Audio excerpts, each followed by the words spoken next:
Hi, so I'm Harrison Birch and I'll be using the documentary Man on Wire for my presentation. Man on Wire was directed by James Marsh and first screened in 2008. The documentary was Marsh's crowning achievement of the time, and he later went on to direct other successes such as Project Nim and The Theory of Everything. The Oscar-winning documentary is a biographical hybrid between dramatic and expository modes. Man on Wire follows a heist-themed recount of Philippe Petit walking between the World Trade Center towers. The underlying theme Marsh develops aims to bring light to the memory of the towers through human triumph and aspiration. So now I'll just play a selection of clips from the documentary, and these extracts will showcase the mode, style, and form of Man on Wire that I'm about to talk about. I was going to be on the crew in the South Tower. We were going to go at closing time with a big hamper with all the gear in it. And there were going to be some guys in the North Tower dressed for business with much less gear, an architect's tube, and I believe that was holding the bow. There's electricity in the air between Jean-Louis and Albert. I can read it in Jean-Louis' face. He doesn't trust Albert. I had a bad feeling there's something wrong with this guy. He's not at all on the same track that we are. Fear was in the air. I assumed that even in the best possible situation, that we were all going to be arrested. There was no doubt of that.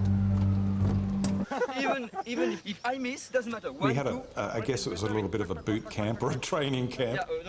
Essentially, we spent time there conceiving, designing, trying to work out how to make this thing work from every aspect. Completely trust the building yourself.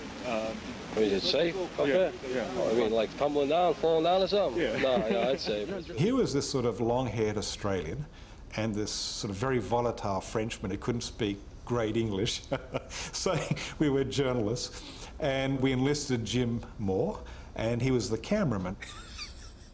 It was interesting because, here we are disguising ourselves as someone who we're not, and perfectly getting away with it. It was wonderful. He was very tense, and all of a sudden there was something like a relief in him. And from that time I thought, that's it. He's secure, it's good. And wow, that's...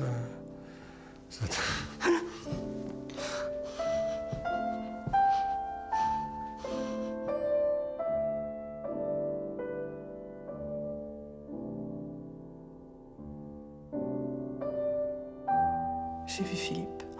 J'ai vu Philippe là-haut et c'était extraordinaire. C'était tellement, tellement beau. C'était comme s'il marchait sur un nuage. Et il y a eu des moments extraordinaires. Il s'est couché et ça, c'était l'extase de voir cette image de Philippe couché là-haut. So although almost all documentaries consist of some narrative structure, Man on Wire is constructed as a drama documentary and forms a very strong character arc. The documentary follows a three-act structure that is driven by Petit's external goal, walk between the towers. Marsh then further structures the narrative as a heist film. He introduces the characters and heist, and then the second act has a planning phase with a failed attempt, and finally, he achieves the heist, although this is all slightly non-linear. This narrative is driven by narration from the different perspectives of Petit and his team involved, creating a link to expository documentary.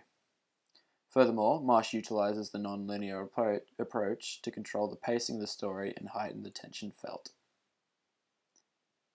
Aside from highly narrative-driven structure, Marsh also employs other elements of narrative to construct the drama documentary. Cast and scripted reenactments are used to provide visual aid and engagement with the heist itself.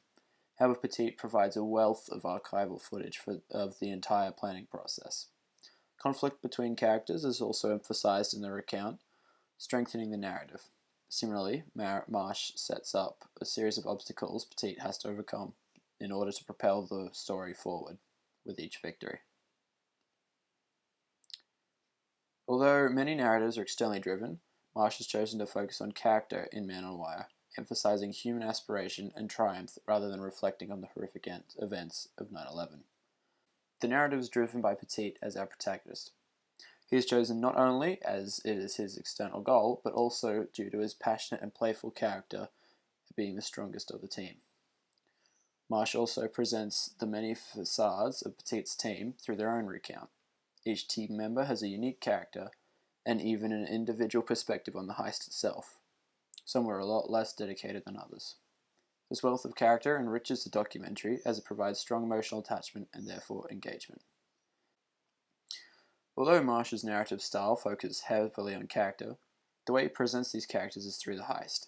The entire documentary is styled towards a heist genre film, climaxing, of course, with the heist itself. What is the team trying to steal? The beautiful act of freedom and human achievement.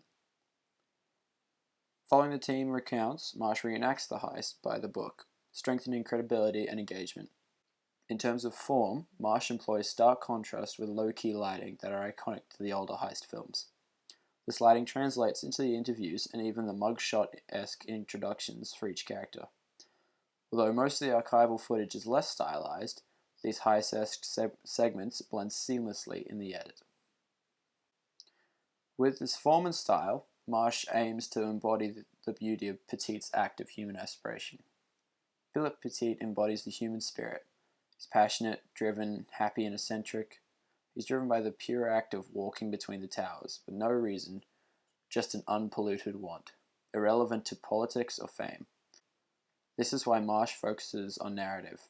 It has a strong emotional impact and is positively uplifting, as we can see in recounts of Jean Louis or Annie. Marsh celebrates the life of the towers with Petit's story, his achievement that can never be recreated. This narrative is then captured with beautiful cinematography, not only in the reenactments, but the archival footage as well. Etienne Becker, a French director of cinematography, was part of the team who shot Petit's training camp footage way back in the grassy field. The footage is well composed and colourful, capturing the purity and playfulness of Petit and his friends. This directed piece masterfully blurs the lines between reenactment and archival footage that is almost always so apparent. Marsh even edits his own footage to support this comparison, applying a grainy filter and crumpled border to his reenactments. In conclusion, Man on Wire is a biographical hybrid between dramatic and expository documentary. It is driven solely by a narrative with no political interest, focusing on Petit's recount of achieving the impossible. James Marsh styles his documentary to focus on Petit's story and accomplishment, massaging the story arc and character to suit the inherent heist theme. He constructs the documentary through stylized interviews and reenactments, as well as directed archival footage and supporting stills. Why? To breathe life into the memory of the World Trade Center.